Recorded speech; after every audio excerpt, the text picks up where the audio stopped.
Hello, welcome to the MuseScore Café for today, Wednesday, November 6th, 2019. And this is, my name is Marc Sabatella, the Director of Education for MuseScore. This is my weekly series of informal chats where I talk about some aspect of making music with MuseScore. So, I usually have a topic to talk about, and I always welcome questions from those of you who are participating live. If you're on YouTube and watching live, you can ask me questions in the chat. That's always good, and comments. The main thing, though, that I want to talk about today is MuseScore 3.3. So I've talked about it a number of times while we were developing it to show off different features of it when we first came up with a beta for it, and another point I think in there. But now it is actually released. And each iteration, each time we had a new beta version or a release candidate, we've added a couple new things. So I want to just kind of go over the stuff that's new in MuseScore 3.3. So before I go over that, let me just make sure that everyone has, well, whether or not you actually have it installed or not, at least you know how to. So if you go to here is where it can be installed from. So I'll paste this into the chat. Also, if you go within MuseScore, if you've already, running an older version of MuseScore, you just go to Help, check for Update, and it will gladly tell you if there's an update available. In my case, I'm hoping it's going to tell me there's not because I'm already on 3.3. Another thing I want to put into the chat before I forget is an article that I wrote, a fairly in-depth article for the blog Scoring Notes. This has been kind of a tradition of late where I put together a detailed article for this blog that goes out. It's not just MuseScore users that follow this. It's people who use all the different notation programs, and so it's got a pretty wide distribution, I guess is the word I'm looking for. So this is the article for Scoring Notes. There we go. And so I'm going to be referring to that as I talk to make sure that I talk about what I want to talk about. Okay, so the main things that are new in MuseScore 3.3 that I want to talk about are there's the palette. I mean, the palettes themselves aren't new, but the way we can interact with the palettes has been redesigned some. So I've showed that before. I want to show that today. And there's also when I said each iteration has some additional changes, the last release candidate added some changes to no input. Nothing that affects most people, but it's designed to make it easier for beginners to figure some things out. And it's also got some things that experienced users will probably find useful as well. So I want to show the node input improvements. And then I want to talk about accessibility, the fact that we've made a lot of major improvements to make MuseScore more and more usable by blind students, or not students, any musicians. I'm thinking students because, as you may know, I've got a blind student in my theory class that I teach, and she just turned in her first composition that she created in MuseScore, and I'm going to show you guys that because it's cool. It's extremely cool. And then there's a couple other miscellaneous new things. Roman numeral analysis, another new thing that I developed. And some improvements to how plugins work. In particular, that makes it easier to write more powerful plugins. So now there's some more powerful plugins available for you to download and install. So that's kind of an overview. Let's dive in now. So when you start MuseScore, it doesn't look overly different. I mean, if you're looking at an older version of MuseScore, there's only a few differences. You won't see these at the top. You'll see the search at the bottom here, I think, and this is the workspace selector, which also appears in the palettes. It's moved off to the side now because it doesn't actually only affect palettes. It never has. It was always a little misleading to have it only in the palettes. Let's talk about what's new with the palettes. So the first thing is just the appearance of it. We see a menu that's got a pop-up menu, and the things on here are the same things that you used to be able to see just by right-clicking. But because not everyone knows how to right-click, it was it's not that we don't know how to, but especially on systems that have like a one-button mouse, right-click isn't really a thing. So a lot of Mac users are totally unfamiliar with right-click because Mac applications aren't built around that model the way Windows are. So it's possible on a Mac, Control-click does it, or if you're on a touchpad, two-finger tap does the same as right-click. But to make it that much more discoverable, now there's an explicit thing to click on. Also now the buttons to expand are a little more obvious. But the real difference has to do with how you can interact with the palettes if you want to customize them. So, and we want people to customize them. We don't want this to be some obscure feature that only advanced users use.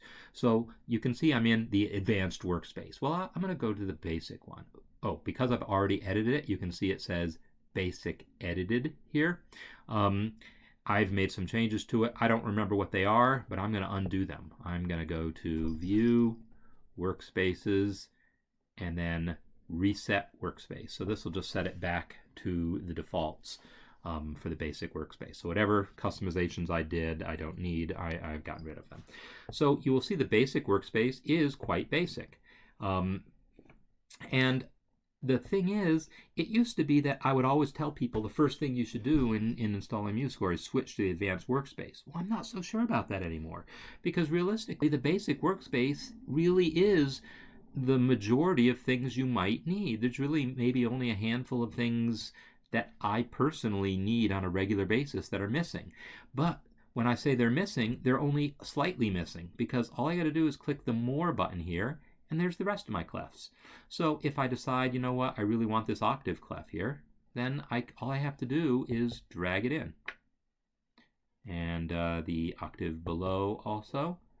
And, you know, these other clefs, these are some historical clefs. There's percussion and tab clefs, but I don't need them in the palette because they get added automatically when I create a drum instrument, when I add a drum instrument or a guitar tablature instrument. So I really don't need the clefs there in the palette. So all this other stuff is really just taking up space in my palette and has been all the time I've been using that advanced palette. And so maybe this is all I need, you know? So I've got the 2C clefs that I use, so I'm good.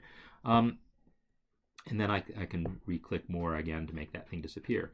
And the same in most of the other clefs, like articulations. Maybe these are all the articulations I need, but maybe there's like a small handful of additional ones. Like I certainly don't need all these crazy different fermatas in the world. But maybe I want this guy, the accent and staccato, and I want this accent and tenuto. Oh, that's the hat and tenuto. Actually, I don't really use that one. I do use this one. I probably use it more than any of those other ones. And then bow markings. So, you know, personally, I use bow markings enough that maybe I want these. And the thing is, if I don't use them that often, I don't even have to add them to the palette. I can just access them directly. So if I enter a note, I can just double-click my bow right there. Or drag and drop. You know, that's always a thing also. Hello, everyone.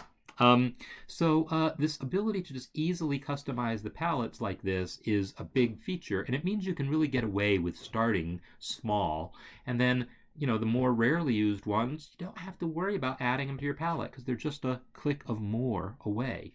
Furthermore, we could rearrange these palettes. You know, if, like, some people have pointed out that bar lines really belongs up here with, you know, bar lines is kind of a structural thing, and maybe it belongs up with key and time signatures and so forth. Well, now it is. All I did was dragged it up, and now it's there. So I can have my bar lines palette there. I personally have I use this breaks and spacers palette a lot. Ooh, because this is the basic workspace, it's missing the frames palette. Well, I need the frames palette, so I'm going to make sure that I insert one. I'm going to insert new palette. Ooh, that inserted a custom one. That's not what I want. So I'm just going to click it, press delete, and sure, I'll delete it permanently. It's the add palettes button that I want, and it's the frames and measures palette that's missing. Most of these other ones, I use brackets. I should probably add that. I could add a bunch, but right now I want to talk about frames and measures. I'll go ahead and add brackets. Breaths, ornaments. Sure, why not? I'll add these things because I use them often enough. I don't use fretboard diagrams, I don't use accordion, I don't use bagpipe. I don't use the Noteheads palette that much because I can access everything I need about Noteheads from the inspector. So I feel I'm done adding palettes now. So I've added back the kind of missing palettes, and I could rearrange them as I see fit. But I can also create my own palette, like this one here that's called Frames and Measures. It's got some frames on it, but maybe I do want to insert a new palette. So insert a new palette, and it's called Custom, but I'm going to call this thing Palette Properties. I want to call it Page Layout. Oops, and I'm going to spell page layout properly. And what I can do is I can put on the frame stuff, but really this guy is for inserting a measure. I don't need that. There's a menu command, there's a shortcut for that. But what I do want, and so now I don't need this palette anymore. Bye-bye. And now breaks and spacers. Let's bring this up here so I can work with it a little easier. Now I want all my breaks. And my spacers.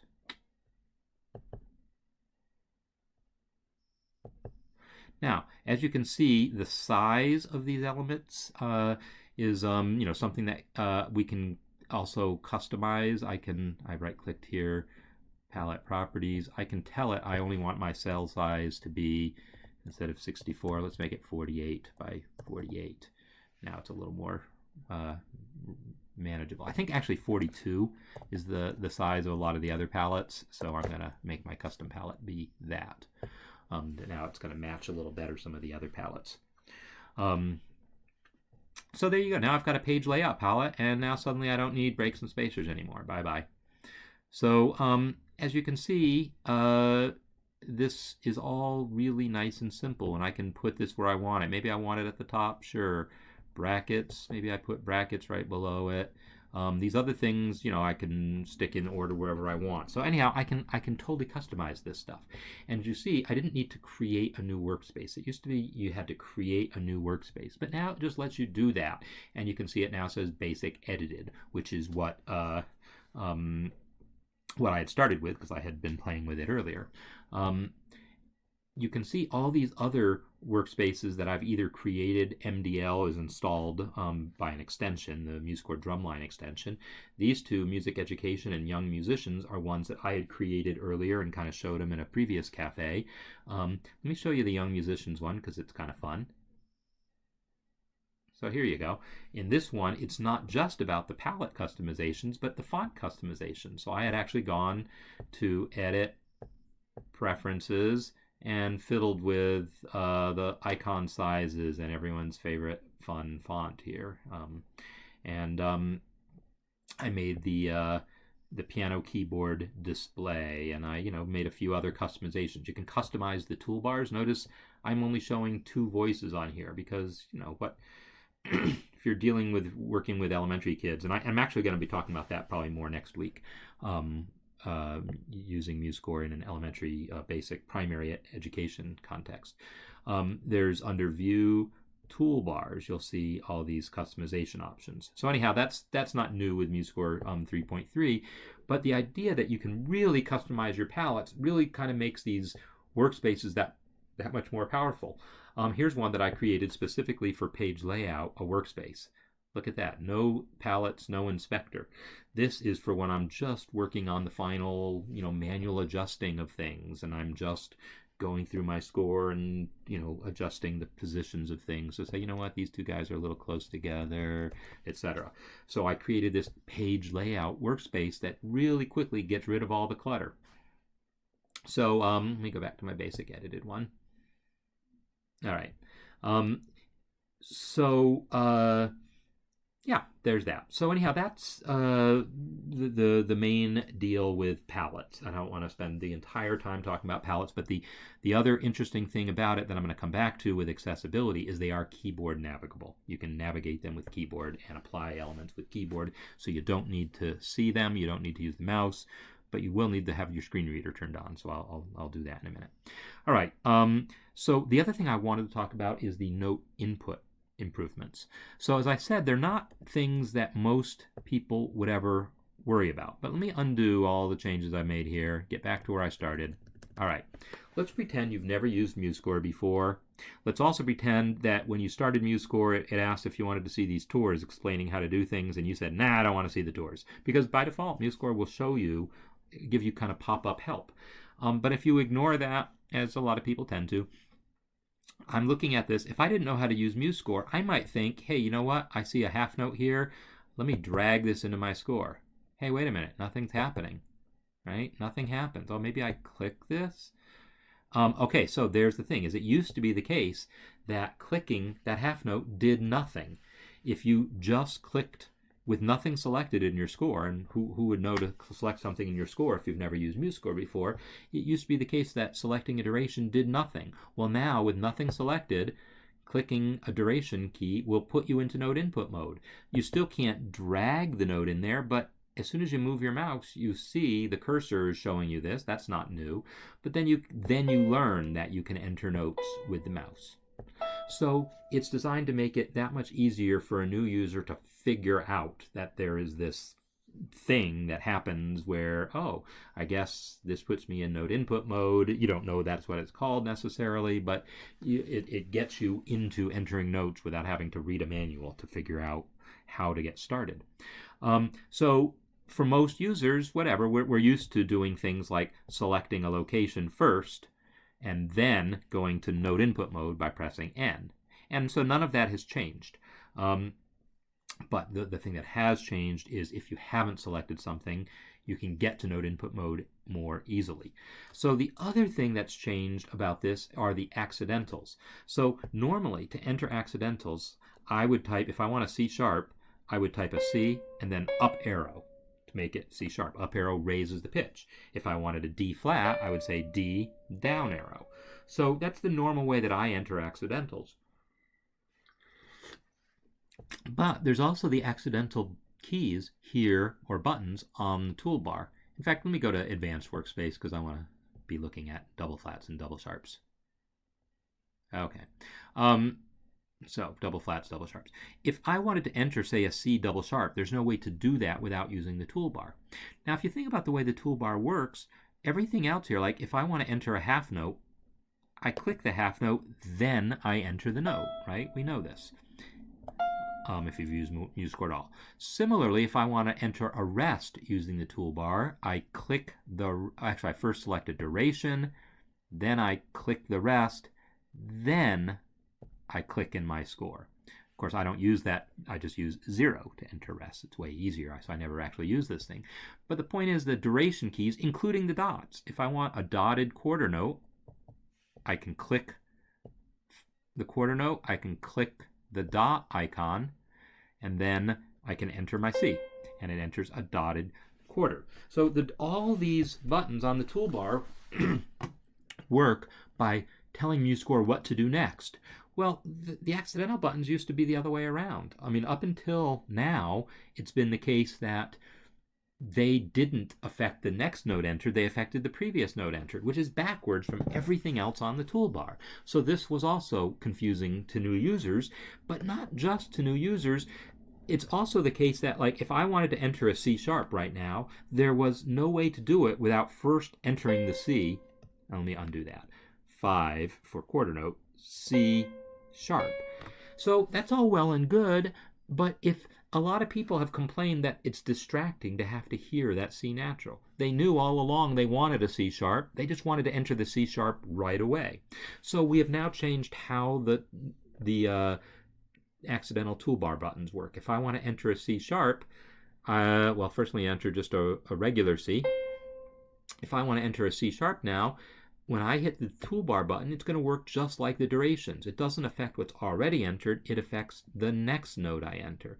And you can see it even shows up here in the mouse cursor. So you can see you're about to enter a note with a sharp on it.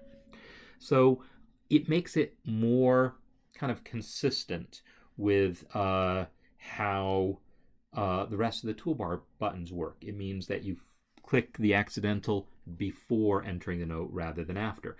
And there's also shortcuts that you can assign. If you go to Edit, Preferences, Shortcuts, you can assign shortcuts for this. So if you like to enter your accidentals by keyboard but don't like using up and down, then you can do that. So the other thing that's a little bit new about these is they also work like the duration keys in that if you notice, as I click notes, the duration updates to show the duration of what I've clicked, right? Dotted quarter shows the dot and the quarter. Well, the accidental buttons now do that too. I think they didn't before, but now they do. So the accidental buttons basically are now behaving in a friendlier way. It's a subtle difference, but it's a barrier to figuring things out as a new user to have to realize, oh, some things I click before entering the note and some things I click after. Now that's more straightforward, and it also gets rid of that weird thing where you have to hear the wrong pitch before you enter the right pitch. So if you get in the habit of using the accidental buttons or shortcuts for them, you might find life goes a little easier. So that's basically the note input improvements. At this point, I'm going to flip over and just point out that in the that scoring notes article, I show off some of these things. There's like picture of what the palettes look like, and you can see they don't look all that different, but then there's a video. So Tantacruel, Martin Curie, who's a designer who had published a very popular series of videos critiquing different music software, their user interfaces. He had done one on MuseScore, and we asked him to say, well, what would you do differently then? And he actually produced a design for us that we've implemented a large amount of what he suggested and the palette redesign and the note input improvements are part of that. So that's all. Yeah, so most of those improvements are all coming from what Tantacruel did for us. So the next thing that I want to talk about is accessibility. And again, feel free to be chiming in here with comments. So I'm going to load my more questions. NVDA is the screen reader that MuseScore works with.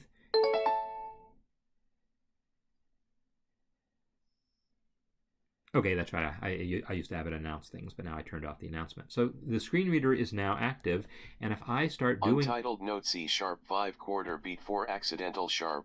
There you go. You just heard it read what was happening, right?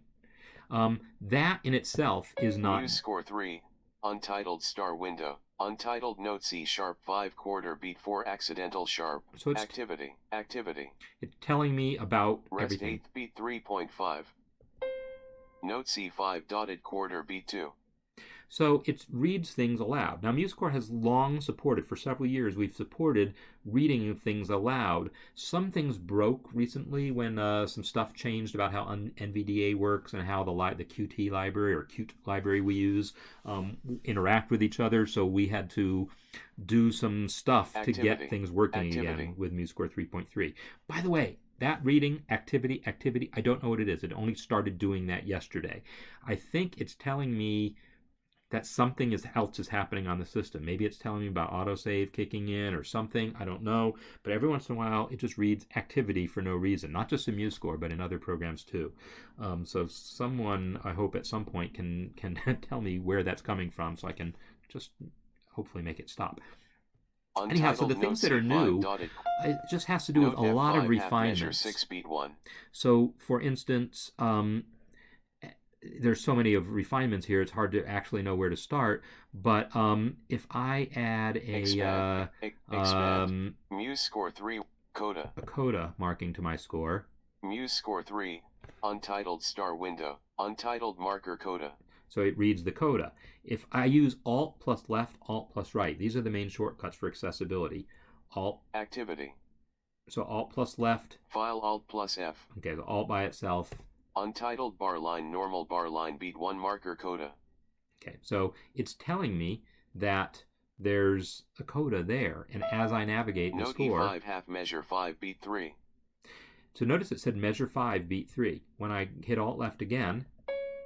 Note D flat 5 quarter beat 2, accidental flat.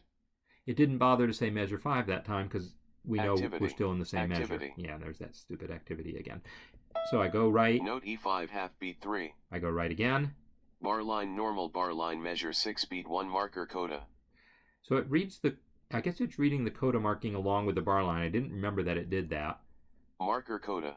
Okay, and it also lets me navigate to it. And so then if I didn't want that coda, I can delete it. No with selection. The delete key. So it's possible to, and it's important to be able to navigate to things. It used to be this that we would read stuff, but you couldn't navigate to everything. And so we've really improved for 3.3 what you can navigate to with the keyboard, which is useful not just for blind people who can't use the mouse, but it's just useful for people who don't want to use the mouse so much because it's often more efficient to use the keyboard. Here's another thing that we improved. When I deleted that coda, now there's nothing selected in the score. And it used to be that would then make it so that you couldn't navigate anymore. You would have to click to start navigation. Activity. But we now remember where you were last in the score. So if I press Alt-Right, rest quarter measure it continues 6 beat where I 3 left staff off. 1. Piano. I was there on the first Untitled beat, rest so it quarter measure 6 beat 3 staff 1. Piano. It let me continue from where I left off. So even when nothing's selected, navigation remembers. Also note input. If I have nothing selected, so I just pressed escape. If I now press N, rest quarter measure 6 beat 3 staff 1. Piano. It puts note input right where it was. And there were all sorts of bugs before where if you had like a dynamic marking selected or a crescendo marking and then you started note input, it would have trouble figuring out where you wanted to start note input. But now it knows exactly. So if I have a crescendo selected and I press note input, it knows rest quarter measure 6 beat 3 start grav. Untitled rest quarter measure 6 beat 3 start of hairpin crescendo end of hairpin crescendo. Activity. So that's all useful if you are blind trying to use MuseScore because you rely on the keyboard to get you around. You're not going to use the mouse because that requires you to see a mouse cursor and know where to click, and that's just not a thing. So use of keyboard is big, and so we really have taken great pains to just improve how all that works. And also then the palettes. So it used to be that you couldn't really easily enter anything from the palette. There was sort of a way to do it involving palette search, but it wasn't really ideal. But now it's the case that, okay, I've got that quarter rest selected there. I'm going to press Shift Tab. MuseScore 3 window, repeats and jumps not selected. And that took me right to the palettes window. So now if I want to enter, say, a dynamic marking. Fingering not selected. Dynamics not selected. Great, I'm on the Dynamics palette. I'll press right arrow. And then I can press it again and get the dynamic marking I want. PPP not selected. PP not selected. P not selected. Okay, that's the one I want. Now I can just press Enter. MuseScore 3. Untitled star window. Untitled dynamic PP3. So it's possible to navigate the palettes by keyboard and enter things from the palette using Enter. It's somewhat useful for anyone because, like, think about this. If I want to then say, well, you know what, I want to enter that same P somewhere else in my score, I can click a note as a sighted person, but I can still use Shift Tab, Enter. And MuseScore 3, untitled takes me back to where I was. Untitled dynamic PP2. I'm going to shut it up for a second. Speech mode off. So all I have to do if I want to enter another piano somewhere else, like on another instrument, Shift Tab to get back to P and Enter. So it's quite simple. Or if I want a different dynamic marking, Shift Tab and then say I want mezzo piano. Well, I just hit left arrow or right arrow to get to the mezzo piano. Enter. So it's not just blind musicians who benefit from the keyboard navigation here. But it's a game changer for them. And when I talk about that, I mentioned that I really want to show. This is my student Elizabeth, who we saw in a previous Café, and here is her first kind of composition that she was able to notate in MuseScore.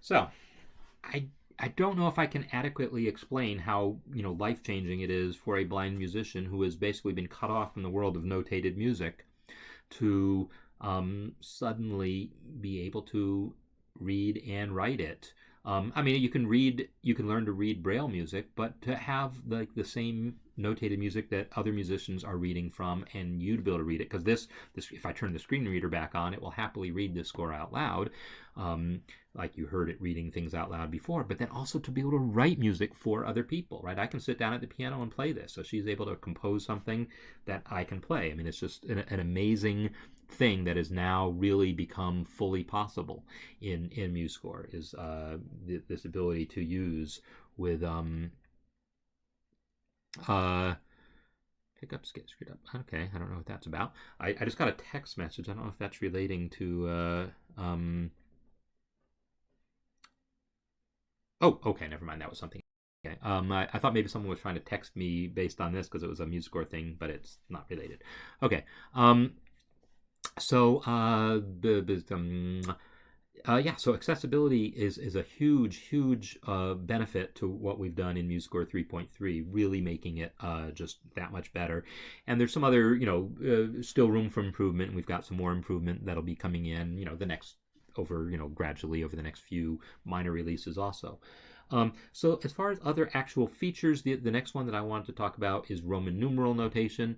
And again, I've showed some of this before, and we keep refining that, we meaning me.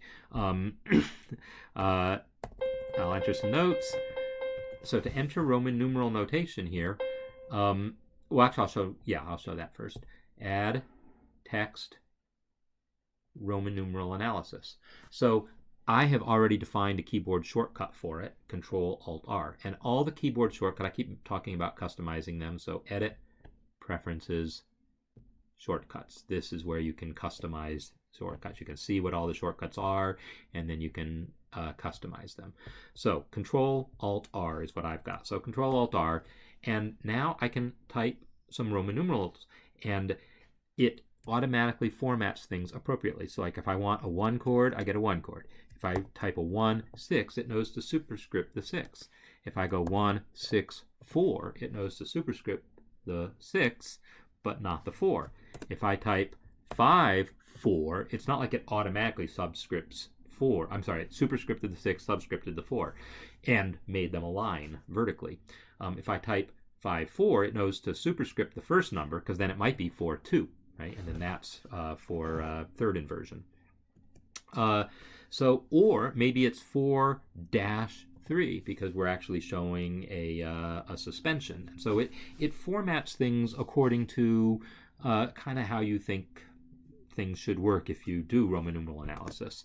So so I had this working in the first beta, I think, but we got lots of good feedback, just really amazing feedback. People are loving this feature, and it's really gratifying to see this. I'm just zooming in with pinch. Some of the things that got pointed out was, well, what if you don't want the superscripted 6? What if I want to have just, well, first of all, what if I want a 6 superscripted all by itself? Great, I can have that. If I type a 6, it superscripts it. But what if I want a 6 for some other reason? Well, I can go \6, and that kind of turns off the superscripting and any of the other special formatting. Same for things like accidentals. Like if I want a flat 2 chord, I can type B and then my 2. And then that B turns into a flat sign. But what if I really wanted to type the word bicycle? Well, I better type /B, and then it stays B, and then I can type bicycle. Not that that's something you do in Roman numerals, just the first thing that came to mind. But like H turns into a natural sign when it's in front of a Roman numeral. If you don't want to have that happen, then you can type /H, and then now I've got hi. So anyhow, that's one of the other improvements. Also, I made, let's see. Oh, I didn't mean that backslash. If you want augmented symbol, this now superscripts correctly. And really, a lot of people showed like things they wanted to have work. How about this one? 5, 8, 6, 4. So now I got a triple stack, and then I just type a dash, and I get 3 dashes, and then I can go 7, 5, 3. So I can have that sort of suspension resolution thing happening with. Am I still broadcasting? So I have to check again because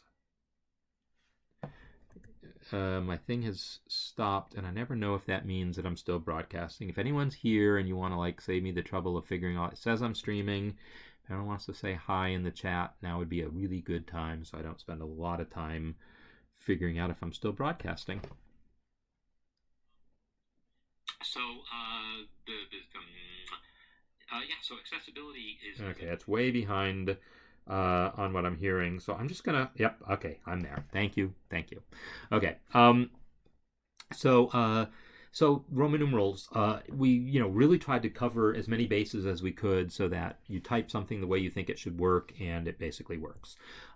So there's that. There's also Nashville notation. If you go to add text Nashville number, and these are like chord symbols, but instead of using like C, we just use the number 1, and then you can type C7 or whatever. And this won't automatically format while you type, because this is actually using the Roman numeral system is using a special font that I developed called Campagna, which formats as you type. The Nashville notation system uses the regular chord symbol facility, which doesn't format while you type. It waits until you hit escape, and then it knows how to format the thing. So it knows how to sort that out. So it knows that that's a 1 chord with a 7th. It's a 1-7 chord, not a 17 chord or whatever. So the Roman numeral facility and the Nashville facility are both ways of representing chords that don't involve the actual letter names. So they don't need to transpose or anything, but they otherwise work like chord symbols. Like, if while I'm editing one, if I press space, it goes on, and I can go 6 minor. Actually, for 6 you don't need minor in Nashville notation. I think people understand that 6 is normally a minor, but if I ever wanted a 4 minor chord, I would write 4 minor. Or you could write a dash. I think different people use Nashville notation differently. So those are really the main new features in MuseScore 3.3, but there's some other stuff that's worth talking about. I mentioned that there's improvements to the plugin system. Well, let me show you something. Let's see. If I enter these 4 C's and I make them all staccato and I play it back, it plays like it plays, but maybe that's not really how I want it. Well, I can select these notes and I can go to plugins. I had to download these plugins, so you have to go to musescore.org and download the plugin. But once you've downloaded some of these plugins, you'll see all these ones that I have here. Let's check out the one that says articulation. So this lets me select, it tells me there's 4 notes selected, and I can control what percentage I want it to be. Out of it's not really a percent, it's a per mil out of 1,000. It's just the way we represent things. So if I wanted them to be longer or shorter than that, I could say, well, no, I want it to be super short. So I'm going to call it, well, we'll make it really short, 40 out of 1,000. This is going to be crazy, but let's hear it. There you go. So you can have those things as short as you want. But so the ability to do that kind of thing is kind of new, to be able to control that level of the playback. But there's other things too. Like this version here is a version that is docked, meaning it stays there. So every time I select something, it automatically updates this and lets me do this. So I don't have to keep going back to the plugins menu. I can just leave this window up. I say it's docked because I can also undock it and just have it float over here, or I can move it over here where I might think is maybe a better place for it. The docking thing lets you, like if I put it here, it'll show up below the inspector, or if I put it here on top of it, it kind of makes tabs with the inspector, which for some reason makes more sense to me. So, that's my face is covering that up, right? But I think you can believe me that there's tabs there. I will see if I do this. I think that gets rid of my face for a minute. Yeah. So then you can see that there's tabs there. Okay. Yeah, the plugin system has just got some nice improvements that allow some more powerful ones, including some really interesting, like check this one out that Dimitri created. Do I have it installed? What's it called? Oh, fretboard. So I was playing with the size of this. I might have to like So it's a guitar fretboard, and then when I think I can use it to enter notes. Yeah. See what's happening as I'm clicking notes? It's entering them into my score.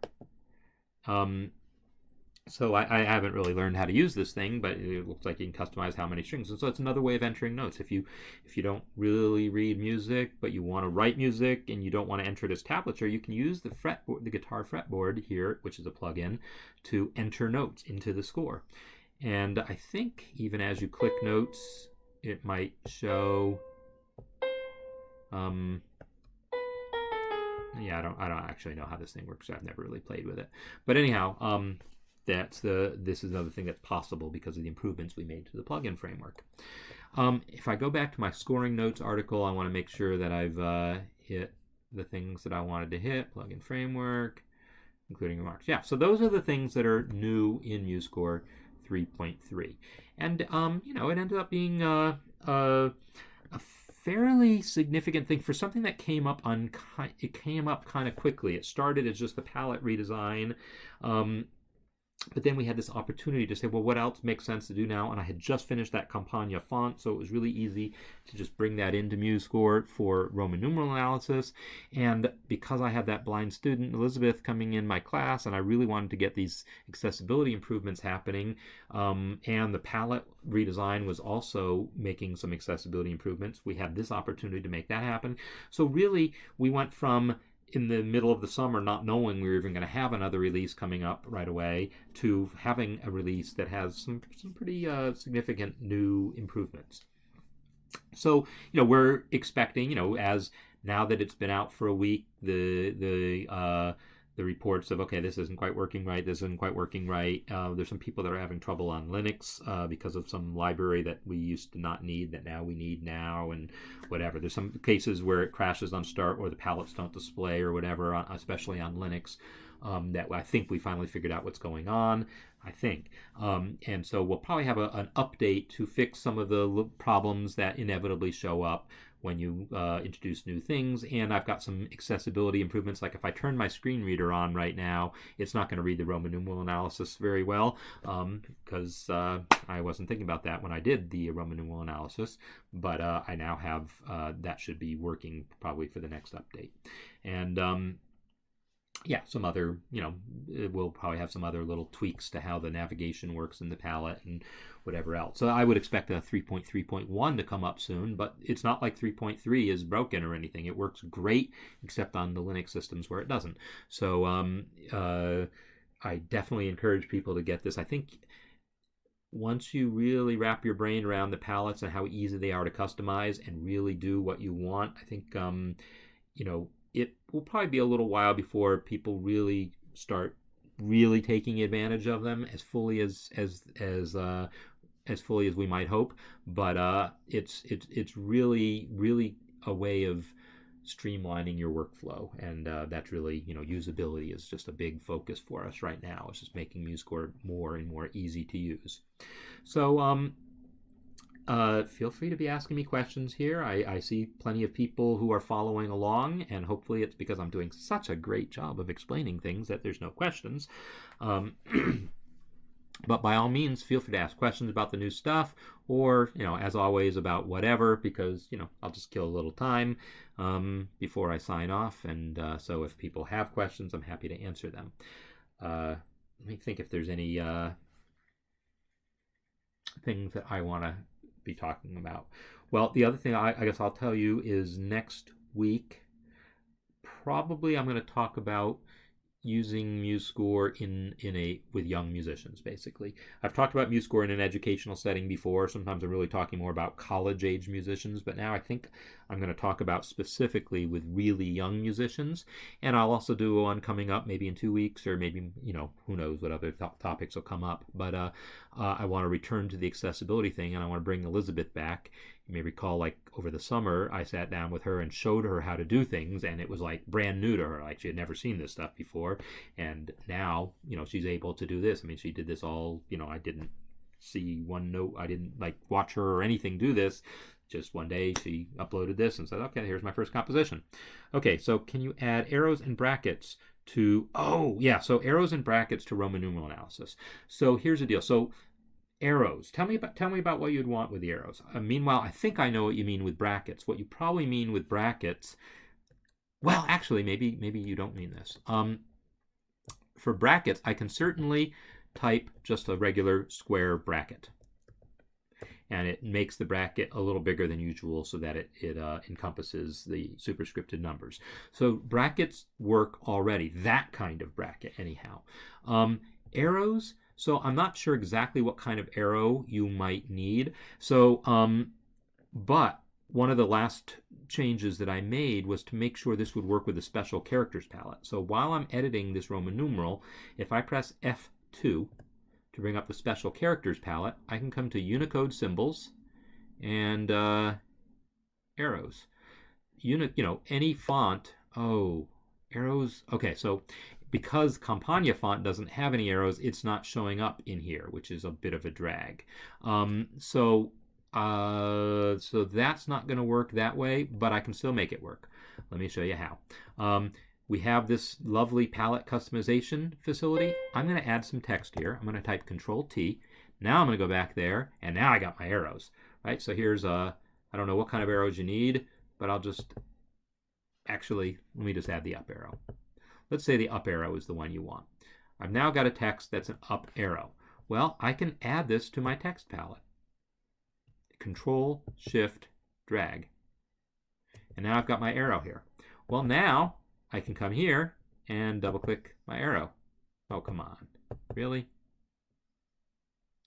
I thought that was going to work, to be honest. I thought I had actually tested that. Maybe it only works in not Roman numerals. Or maybe it doesn't work because Campania doesn't have the arrow key. Anyhow, okay, so I will need to investigate that, because I really did intend that that would work, because I'm pretty sure it works in other text. Hello. Okay, so obviously I didn't add this thing correctly. Let me try adding it as a symbol instead of as a text element. Maybe that's the trick. Oh, no. I remember what it is. Sorry. I'm going to delete this guy. Delete permanently. All right, instead of actually creating a text, I'm going to start to create a text with Control-T. Control-T. And now I'm going to go to the special characters palette, but I'm just going to drag the arrow directly in. That's how it works. Okay, I remember this now. Now if I double click, there we go. Now the question is, does that work in the Roman numeral analysis? Bingo. Yes, because I thought I got that working. So, learn the Berkeley way of showing a round arrow to show the resolution of a dominant chord. I would love it if you could maybe find a link to something that shows me like someone's website or a PDF or something that talks about this, because I don't know what that might look like, what this round arrow might look like. But if it's something that there's a Unicode symbol for, then that same approach will work. So when I was there editing that text and came here, are any of these count as round arrows? I don't know, this thing. I happen to do this. I draw this because I do this. I talk about the circle of fifths, and I'm constantly doing this note, this talking about things as, showing that it's round by doing this arc with my hand, that the circle of fifths. So maybe that's what you mean. So this type of arrow I actually draw in. So that's I am happy to see that. So let's add this to my palette, shall I? Why am I not getting it? There we go. So that's a kind of a cool thing. Okay, so then someone's interested in early music transcription needs, have break now. Okay, so in Tippets, and so some of that stuff is possible. Most of it's possible. So when you do come back and watch this later, you will see that a lot of things are possible. I'll show you a brief thing about some early music features. There's a lot to do with early music that you just have to go and hunt through the manual about. But I think there's an actual chapter about early music specifically. But here is it in the lines palette? Yes. Is a ambitus, so I can drag this on top of the clef, and it causes Ambatus notation to show up.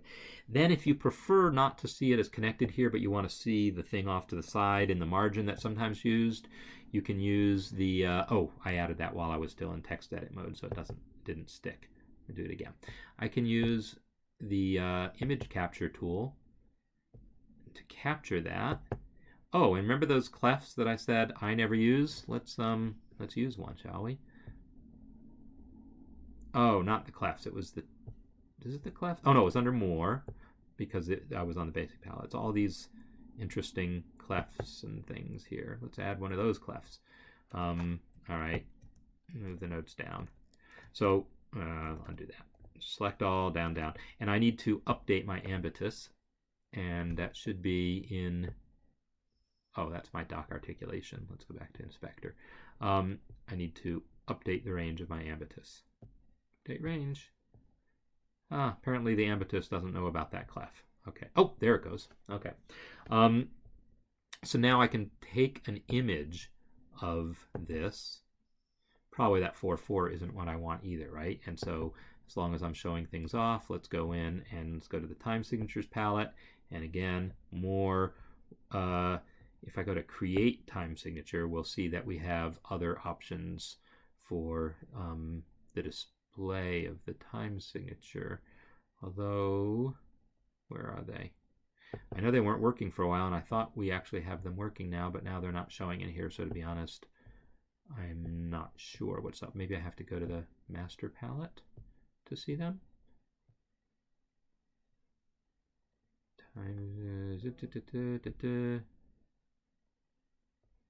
Well, that's interesting. There used to be an option here to show the different historical time signature things, and it wasn't working right, and apparently now it's just not even there, so don't know what to tell you about that.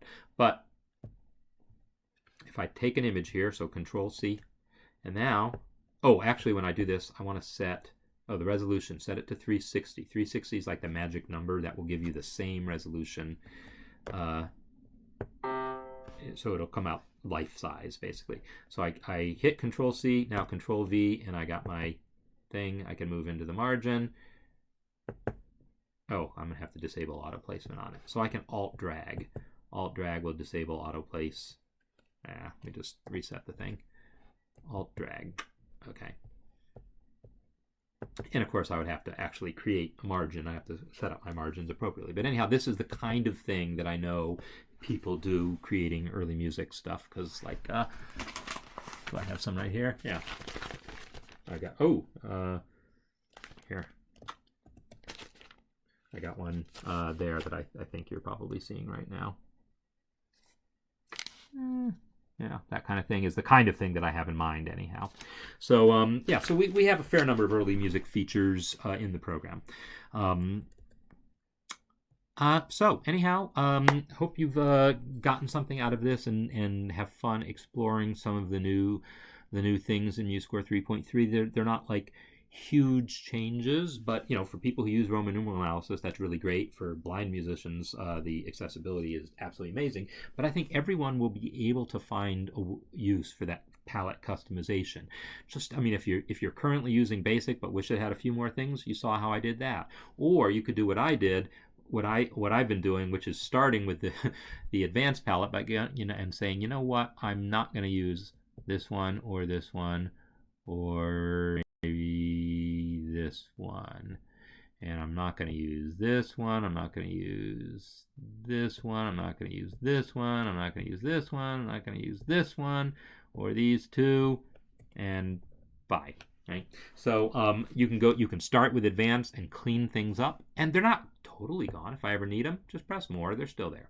So anyhow, I think that anyone who uses MuseScore, by now, you probably have a sense of what you use and what you don't use. And so just get rid of the stuff you don't use. If you're not going to use it, why clutter up your screen with it? Just hide it behind more. Or even the palettes that you don't use much. Like maybe if you don't use fretboard diagrams enough to care about, just say hide palette. And now it's gone. Or you can just press delete. That actually just hides it. And then if you ever need it again, it's there for hope everyone has a great week, and I will see you next time. Okay, bye.